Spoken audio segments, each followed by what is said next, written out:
So I have a video uploading as we speak overviewing the jungle changes for the new mid-season patch, because there's a lot of stuff to cover in this. I didn't want to just do like a 40-50 minute patch notes review where like it's all lumped into one. I want to cover it in separate videos. So I have a video going up soon about the new jungle changes, and in this one I'm going to review all the item changes for the new patch, because there's a lot of interesting item changes here. So firstly, we have the physical penetration shift, which basically they're doing what they did to magical penetration items, magical percent penetration items specifically. They're doing that to physical items now, which is something I said they were going to do a long time ago. Like, it was pretty successful with the magical pen items. It opened up build paths so much more, even though people still kind of like auto build Obsidian Shard. It makes builds a lot more interesting, and they're basically doing the same thing with physical penetration here. So Titan's Bane is basically becoming the physical equivalent of Obsidian Shard, where it has 20% pen and then 20% pen on your first ability. Executioner is getting massively nerfed in its shred, so it's going from 36% pen at 3 stacks to 21%. So it's not like you're automatically going to shred tanks instantly as soon as you buy the Executioner. You're going to need to buy a few more percent pen items, but that's okay because they're adding a few down here for hunters that actually have percent pen on them, like 10% and stuff like that. So if you're going for like a general hunter build, you're going to make up the loss of percent pen here. So honestly, you could maybe argue this is a buff to hunters in terms of percent shred. Atalanta's bow, this is a really interesting. Well, they're bringing back Fatalis, but in like a really timid kind of way. They're not going full whole hog like they did with Haste and Katana, where they're going to allow hunters to have Haste and Fatalis again, but they're going for sort of like a half measure here. So Atalanta's has 20% pen, which is kind of pretty huge. They're also, with these changes, much like the magical penetration changes, they're capping physical percent pen at 40%, but Executioner is shred, not pen, so you can still stack the 21% shred of Executioner with 40% pen and effectively have 61% shred. It's not exactly how it works because Executioner reduces the effectiveness of your penetration and all that stuff, but I'm not going to go into that here. Basically, you can combine these two and have extra shred. So we have 20% pen on Atalanta's bow, they remove the movement speed entirely, add a new passive. If you receive a kill or assist on an enemy god, you gain Atalanta's agility for 10 seconds. This effect increases your attack speed by 20% and decreases the movement penalty for attacking, backpedaling and strafing by 50%. So when I first read this, for some reason I read it as this will increase your movement speed while doing these things by 50%. That's not how it works, because there's already not like two huge penalties. So essentially they're increasing your movement speed while strafing from 80 to 90, so a 10% boost there. Backpedaling from 60 to 80, so a 20% boost there. And then melee and ranged basic attacks get a, 17.25% increase or something like that, and then a 25% for ranged basic attacks. So it's basically like a kind of mini Fatalis, and any god can build this as well, so it might be good on auto attack assassins like Bakasura possibly. Maybe Mercury. Maybe Mercury builds this instead of Titan's Bane now for his percent pen. Who knows? We'll see how it goes. Seems like a really interesting item. A lot more balanceable than Haste and Fatalis, because with Fatalis it was just this effect that you got and there was no real way to change it, whereas with this they can alter these percentages and things like that and get it into a balanced state hopefully, but on release I imagine it won't be balanced, it'll be trash or overpowered like it always is. Rage got a cost increase, I can see why. Rage was one of the most bought crit items, it was in literally every crit build. Most of the crit builds were either Rage Deathbringer or Rage double Shuriken. Rage was in every crit build, it makes sense for them to increase the cost on it. Silver Branch Bow, they removed the flat pen and added percent pen. Probably won't change too much for the item, but they did increase the passive physical power from 1.5 to 2 per stack.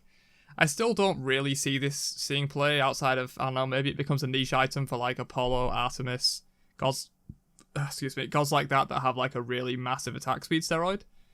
Maybe it becomes a niche item for them, but I still don't really see Silver Branch seeing too much play. So they're changing the Shuriken tree a little bit.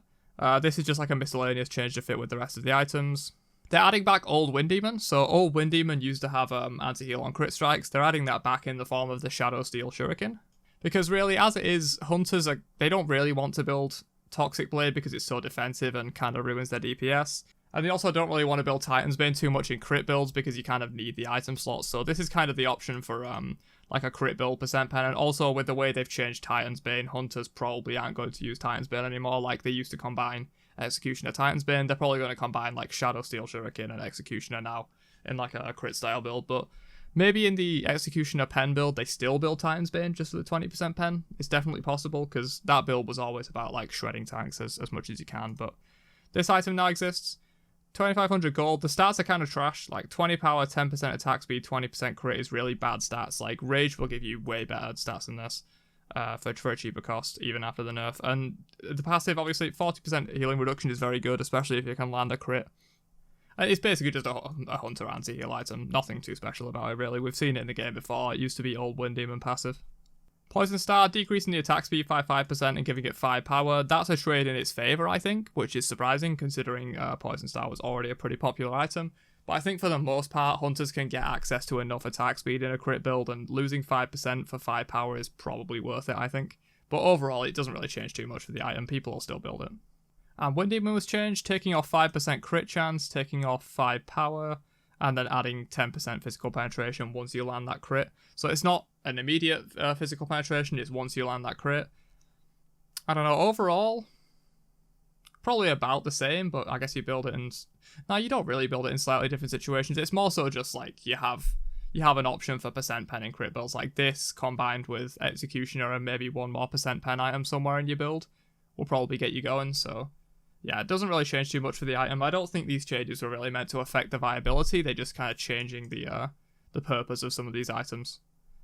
This is a really interesting one, though. Soul Eater is an item that I kind of feel like is already on the cusp of being good on a lot of gods.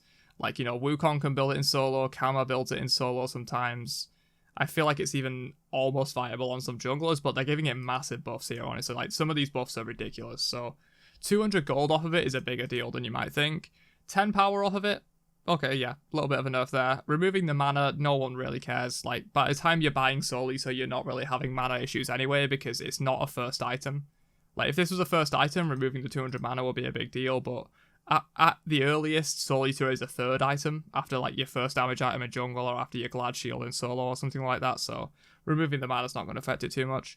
Adding 10% physical pen is really good, because it allows you to just get to that cap of 40% pen for assassins and things like that. And then they've also added 5% ability lifesteal as soon as you buy the item, so that really helps. I know I said it's not really a rush item, but I guess if you do rush it now, it helps with sustaining a little bit.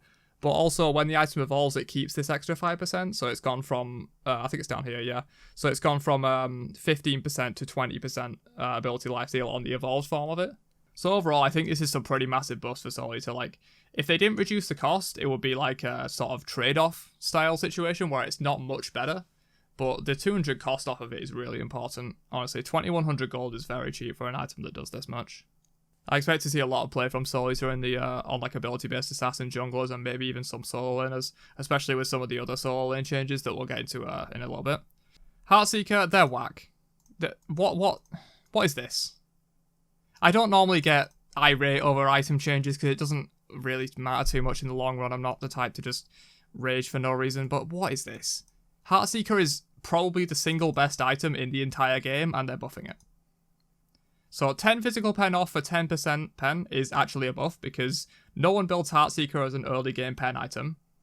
So, you know, it's always built in at the very earliest 4th slot, usually 5th or 6th slot, or even selling your boots for it. So changing 10 pen for 10% pen is literally a straight up buff, because 10% pen in the late game, even against squishies, is going to be more than 10 flat pen, and against tanks it's huge, which this item was already ruining tanks and keeping assassins relevant late game. And they also just took 200 gold off the cost for no reason at all. I don't know why they buffed this item. I can understand why they want to add the physical pen to it, but if anything, you increase the cost because you just buffed it by removing 10 flat and adding 10%. I don't know why they think decreasing the cost and buffing one of the best items in the game is a good idea. I don't know. This is whack. I'm for a lot of these changes, and I don't really mind on some of them that I'm not crazy about, but this is stupid. They should not have done this. Fail Not has 10% pen. I'm absolutely okay with this. The item wasn't seeing too much play. It was getting outshined by a lot of the other crit items, so maybe having some percent pen on it allows it to be built in maybe a combination with like a Wind Demon, which also has 10%, so you build like Executioner, Fail Not, Wind Demon in the same build. You kind of shred tanks with that. Would have a lot of attack speed as well, so yeah, so probably I like this item a lot, so I'm glad to see it buffed, honestly. Massive Moon got removed, but sort of more an item aimed more at warriors has the same passive further down, so no big deal there. It's being replaced by Serrated Edge, which is a new item in the Katana tree, which doesn't really have anything like it in the game currently. It's 2400 gold, 40 power, and 10% lifesteal, 10% movement speed, as with all the tier 3 katanas, I think. Unless they change that. They're changing all the movement speed and stuff, I don't know. I think they still all have 10% though. 20% physical penetration, which is pretty big, so this plus Titan's Bane will get you at the cap if you want to go for something like that. And then if all 3 of your non-ultimate abilities are on cooldown, you gain 40 basic attack power, so it's not straight up power, it won't affect your abilities, just your basic attacks, and 10% lifesteal. So yeah, is this good on Mercury maybe? 40 power, 40 basic attack power, 20% lifesteal. Like maybe combine this with a Bloodforge and you actually have decent lifesteal on Mercury. This plus Titan's Bane on Merc is your full percent pen. This is definitely a Merc item, right? Has to be. Maybe it's a Kali item as well, but Kali doesn't really need the lifesteal. But to be fair, 40 basic attack power is kind of big on Kali. Definitely a Mercury item, maybe a Kali and Backer item as well. This thing seems pretty strong, honestly. This is an interesting item. It's definitely going to see play on Merc 100%. If I'm wrong on that, I'll eat my own shoe. But it could see play other places as well, I think. Okay, so some pretty hot topic changes here that I'm not a big fan of. I'm not going to rage like I did at Heartseeker because it's not an outright stupid change. It's more of a matter of opinion with these two things. But they're massively changing Glad Shield and Berserker Shield. They're no longer going to be tier 2 bridge sustain items for solo. They're going to be completely different. They're going to be tier 3 items. So Glad Shield now builds off Tower Shield, which is the cheaper one that builds into Shifter Shield. It costs like 1200 gold or something like that. Total of 2500 gold, 25 power, 200 health, 40 protections, 10% cooldown. Any enemy god who is under 50% health takes bonus damage from your abilities equal to 15 plus 12 plus 2 per level of bonus physical damage. Triggers only once per enemy per ability. So, I mean, the thing is with these two changes, I'll read out Berserker Shield before I go in on this. This also builds off Tower Shield, physical power, 30 protections, 20% attack speed, 10% penetration, could be cool. If you drop below 40%, it's kind of like the mid-camp changes. Berserk provides 20 physical power and 20% attack speed. Refreshes on if healed and then okay. So if you like heal up into it and then drop back below, you can kind of extend the buff. So my thoughts on these two items are that on their own, if these were just items they added, I'd be absolutely fine with them. They're pretty cool items. I think they definitely have a place. But I'm just really sad to see the shields go, honestly. I can see the argument for they were kind of pushing out other strategies in solo, but like, what are we going to build now? Are we going to build Breastplate of Valor? Wow, we're going to have some physical protection and some extra mana. That's really interesting to fight with and unique. I really like that. Like, I feel like we just go back to generic defense items now, like it's been in the past of Smite. I wish they'd have tried more to balance these before removing them, because Berserker Shield was fairly balanced. It was built on what, like Armor, Erlang, Bologna. That's pretty much it. Not even Osiris really built this one. Berserker Shield was kind of fine. Like it saw some niche play and things like that. Glad Shield, I agree, was a little bit oppressive, but I feel like I would have preferred them to try and balance change it a little bit. And even if they nerf it into the ground, at that point they can maybe try and buff it and try and find a place for it. And if it really doesn't work, they could have removed it. But I like these two items a lot, and I'm kind of sad to see them go. But we'll see how the meta is. It's going to massively shake up the meta for solo, by the way. Don't get it twisted. There's going to be ridiculous things happening in solo and tons of picks that were completely shut out by these two shields that are now going to be incredibly popular and very powerful. It's going to be a big buff to characters that didn't like to build these. Like Hercules is going to be busted now, I think. Hercules was already competing with Glad Shield and Berserker Shield warriors, and now that they don't exist, I think it's going to be super strong. Like a lot of things like that, it'll be a big meta changer for sure. So a new item, the Sledge, this is just Masamune. They basically changed up the stats on it, so it has more like, it's more towards like health and CCR and things like that, instead of just being a straight up damage item, and then basically the same passive. Will probably be about as good as Masamune would be, but you're more incentivized to build it on like warriors now, because, I mean, you kind of did build Masamune on warriors, but it was more of like a damage focused item, whereas this can just fit into a lot of warrior builds now, I think. Any gods that want to kind of dive the backline and be around multiple people can probably make good use of this. Really good when combined with Oni Hunter's Garb, because they both want you to be near people. Assassin's Blessing got some minor like shuffling around of stats. 7 physical and magical power, I don't understand. This seems very specific.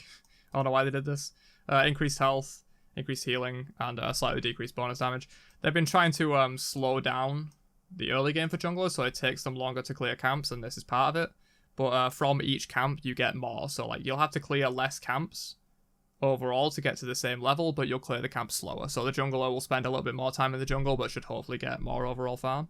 Warlock Staff increased base power by 20 is a pretty big deal, like as soon as you buy it. But decrease the power per stack. Oh, okay, yeah, so it's It's 5 more power in total, but you get more of it up front, so it's less of a super slow item. Book of Thoth decreased cost. I like this, honestly. Book of Thoth is like decent, but definitely getting outshadowed by like penetration rushes right now, or even Chronos Pendant rushes. No one really builds Book too much anymore, and I like it as an item, so I'm pretty happy with the changes to stacking items. I like it when stacking items are good, actually. Tyrannical Plate Helm. They're buffing Tyrannical Plate Helm. Cool. The only reason this item does not see play is because Jade Emperor's Crown is stupid. Jade Emperor's Crown is clearly the best anti-physical item that you want to build on Guardians and Mages, or mostly Guardians. This is already a good item. It's just being overshadowed. That's why it's not built. It's not seeing play because it's bad. It's not seeing play because it's being overshadowed. This is going to be huge. This on like Hades. I might try Anubis with this maybe. Because you dominate lanes so hard with this item. I really don't think it needed a buff, but honestly, I'll be trying it with some magical solos. Mail of Renewal got faster. That's fine. It was kind of a relic from a slower time, I feel like. 5 seconds is a long time in a team fight, and you'll die before you get that full regen off, so it's nice to have it a little bit quicker. They buffed Gaia. Was it Jigs? Was it Jigs? It was one of the support players building this item on supports and being invincible, but they're buffing it. I mean, it could just be that it was just like a more of an SPL build, and it's kind of crap in normal games, but I mean, I'm not opposed to it. No one really builds Stoner Gaia. It was just a little bit of theory crafting, I feel like. Removed passive, new passive, every 15 seconds this item generates a block stack. I like that. I like that a lot. Nemean was more of just like, oh, I buy this and now I pop thorns and your hunter can't do anything to me. But this is more interactive. I feel like you can ping off the block stack if you see that they have it before you engage. And it's less of just a brain dead, I'm going to buy this against hunters and win kind of item.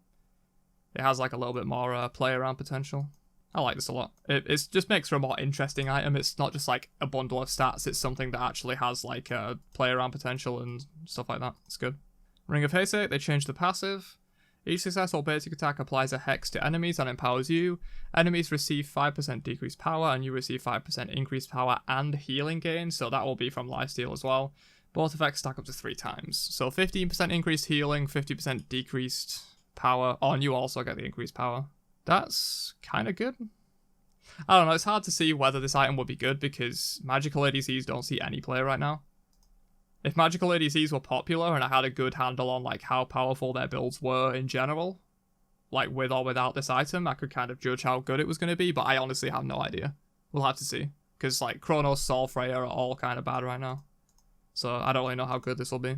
Oh, I thought they were buffing Divine Ruin for a second there, Jesus Christ. Okay, yeah, reducing the pen to 10 makes sense. Having 15 magical pen early is like half of someone's magical protections, which massively boosts your damage. I don't think it ever should have been 15. Deso could have stayed 15, I think, because it's a little more expensive. But yeah, these two items, Divine Ruin and Deso, were just the go-to rush for mages because 15 pen is so broken early on. So I do like to see that reduced, honestly. But on Deso, it maybe could have stayed.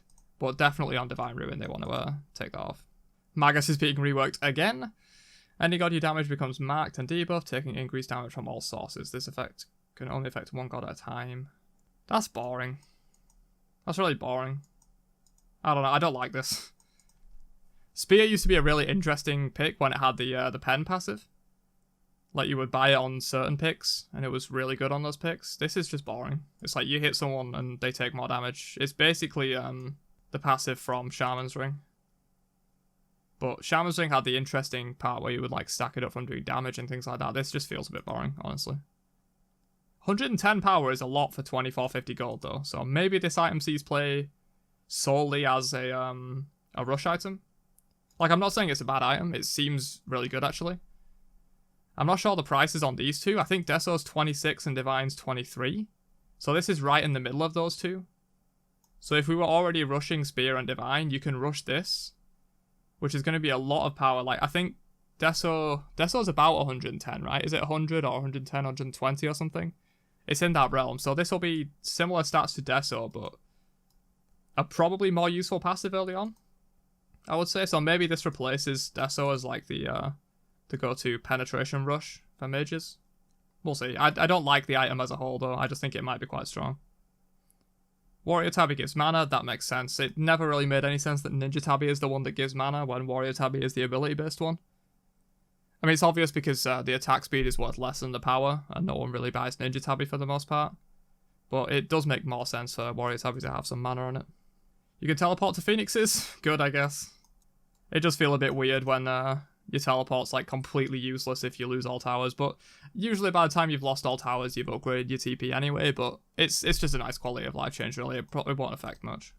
When applied, this relic now reduces active shields by 50%. So that means if, like, Nike ults and gets a 600 health shield, you ank, it immediately removes 300, because that's kind of good. It gives it another application besides just being an anti-heal item. Oh, another one. This relic destroys shields. I don't see why they do it on 2 different relics, but sure. I kind of like Sunder being played. So, I guess, yeah. I guess you don't go this against Nike then. Maybe you just go this against, like, healers that are being shelled and things like that as, like, a bonus. But this is what you go against Nike 100%. You get 1 or maybe 2 Sundering Spears, and Nike is officially useless when she dives your backline. She's going to drop from, like, S+ to at least S, maybe A+. Like, her whole thing is, like, dive your backline with a massive health shield and Thorns and Nemean. They ruined Nemean, and they're also ruining the health shield. So, yeah, this is going to be huge. I think that's the end. Yeah, that's the end of the item changes. I'll go through gods in a video coming up soon, but yeah, that's my thoughts on the item changes. Overall, pretty good. I really dislike the Heartseeker change, and I personally dislike the Glad Shield and Berserker Shield changes, but I can see why they were made. Maybe it'll make Soul Lane a little bit more healthy. I just really liked the flavour of them. But yeah, in general, I like most of these changes. Nemean's a good change, definitely. The Divine Ruin and Spear of Deso pen reductions are very good. Yeah, I like these for the most part. And definitely subscribe if you want to see more news videos like this in the future. Peace.